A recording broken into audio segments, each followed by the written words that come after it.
But the problem is, sila pong gumagawa. Kayo na pong musika. Ang part 2, parang part 1 pa lang to. So malamang gagawa na naman to ng panibagong kwento dahil nadinignan niya kung anong sinabi natin. So abangan natin kung ano na namang tahitahing kwento ang inyong madidinig mula sa kanya. Kaya, be cautious. Ang nag-deliver papunta sa bahay nila Pangulong Bongbong Marcos at Speaker Martin Romualdez mag-insert o magpasok ng 100 billion worth of projects sa BICAM. Sana po ay hindi nila ako mapatay bago ko mailabas ang lahat. Ginawa ko lang ang utos sa akin, pero ngayon, handa na akong harapin ang lahat. And yeah, this is now the part 2. And we understand about the situation of the Philippines. And I'm sorry, just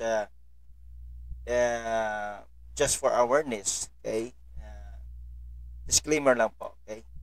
Ito po yung channel to ay atin lang pong sasaysay, or we gonna share only for this what happened in our lives or in every story of every person. But this time we are here we're gonna talk about the part 2. And yeah, this is it, and you will enjoy this my newly video. Okay, well, all right. Again, you are here in my channel. Share your story, Ronnie Harobel. Well, this is now the part 2 that we're gonna share with you from the former or Bicol representative. Ang iba kundi po ay ito pong kinaguguluhan ng lahat, si Saldico.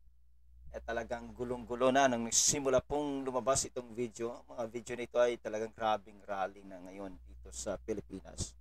3 araw po, no? Nag-welgang INC. But anyway, hindi po yan ang ating pag-uusapan sa araw na ito.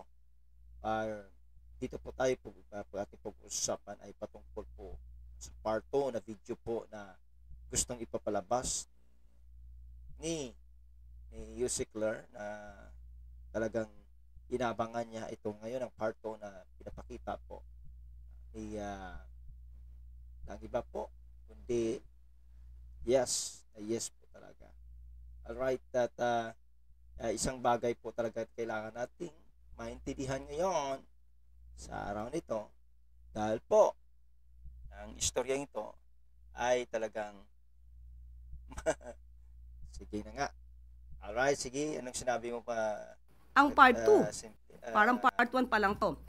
So malamang gagawa na naman to ng panibagong kwento dahil nadinignan niya kung anong sinabi natin. So abangan na namang tahitahing kwento ang inyong madidinig mula sa kanya. Kaya, be cautious. Ma'am, follow-up question. As mentioned earlier. Don't worry, ito na po ang part 2, okay? Atin po, ito pang sinabi niya po noong nakaraan din. Yan po ang magiging trabaho ng mga matitinong mga media practitioner. Kayo po ang magtanong sa kanya. Bakit siya nagsasabi ng mga ganitong kwento at hanapan niyo po siya ng ebidensya? Dahil kung kami po ang tatanungin niyo, hindi namin alam kung bakit siya nagsasinungalingan. Most probably, para ang kanyang sarili. Talagang inuutusan na ngayon ng media. Okay, sige, no problem. Ano pang sinabi niya? Kanya po itong isalaysay. Dito mismo sa bansa, harapin niya ang kaso niya, humarap siya sa notaryo publiko, na lehitimong notaryo publiko. Hindi kung saan-saan. O, sige. Yan po ang kanyang sinabi. Talagang grabe. At para sa akin ay talagang, well, that's part of excitement na naman po talaga ang ating pag-uusapan. Kasi bago natin pasalitain po sa part 2 na ito ngayon ay talagang maganda itong istorya ngayon. Kasi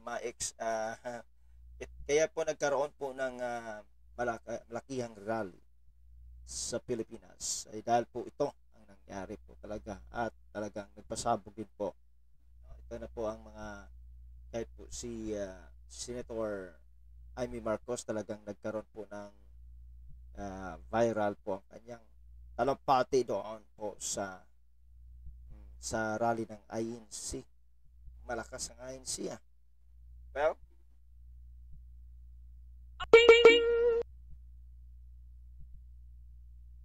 happy muna tayo. Well, hindi ko na po sasayangin ng oras. Ito na po at ating po pakinggan na naman po ang pakinggan ninyo ang part 2. Ang nag-deliver papunta sa bahay nila Pangulong Bongbong Marcos at Speaker Martin Romualdez mag-insert o magpasok ng 100 billion worth of projects sa BICAM. Sana po ay hindi nila ako mapatay bago ko mailabas ang lahat. Ginawa ko lang ang utos sa akin, pero ngayon, handa na akong harapin ang lahat. Ginagamit ng administrasyon ang buong resources ng bansa para tumahimik ako. That he will shoot me if I will talk. Gagamitin ako bilang panakipbutas sa kanilang kampanya laban sa korupsyon. Hindi na ako mananahimik, ilalabas ko ang lahat ng katotohanan. May resibo, may ebidensya, at may pangalan. Again, I informed the Speaker and asked clearance about the instructions ng Pangulo. At ang sabi niya, wala tayong magagawa.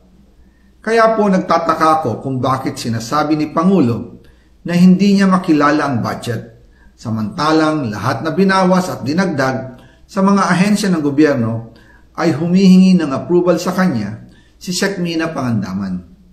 Bago namin ginawa o tinapos ni Senator Chis Escudero during the BICAM.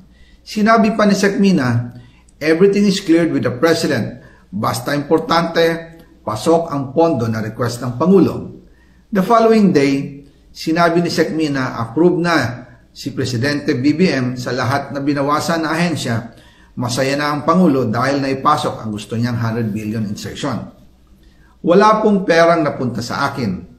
Lahat po ng insertion napunta sa ating Pangulo at Speaker Martin Romualdez.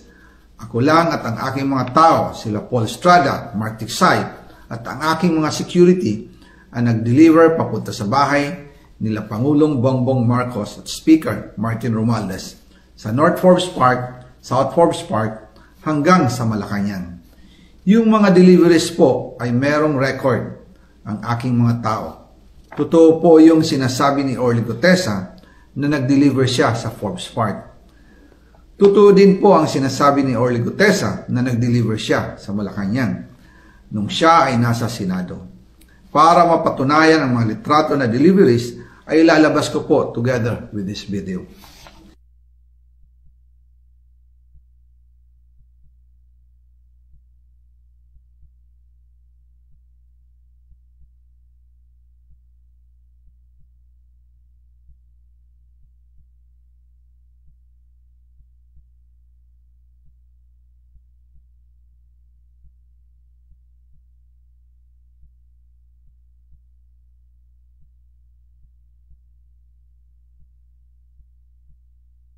After po ng approval ng budget sa General Appropriations Act of 2025, nagtanong po ako sa DPWH kung magkano ang kailangan na ibigay sa Office of the President o ang SOP na bigayan.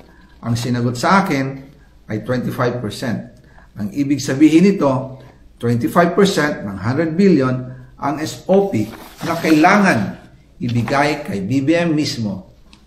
In total, 25 billion ang napunta kay Pangulong Bongbong Marcos. Kaya ngayon ay hinahamon ko si Ombudsman Remulla kung seryoso talaga siya sa mga sinasabi niya sa kanyang press release na idadamay niya pati si Martin Romualdez kung magbibigay ako ng ebidensya. Patunayan niya ngayon ang pronouncement niya. Imbestigahan niya ang fraternity Brad at ang kanyang kaibigan na si Speaker Martin Romualdez kung talagang tutupad siya sa tungkulin niya. Imbestigahan din niya si President Bongbong Marcos. Sabi nga ni BBM nung SONA, let's do it right at mahiya naman kayo, hindi po ba?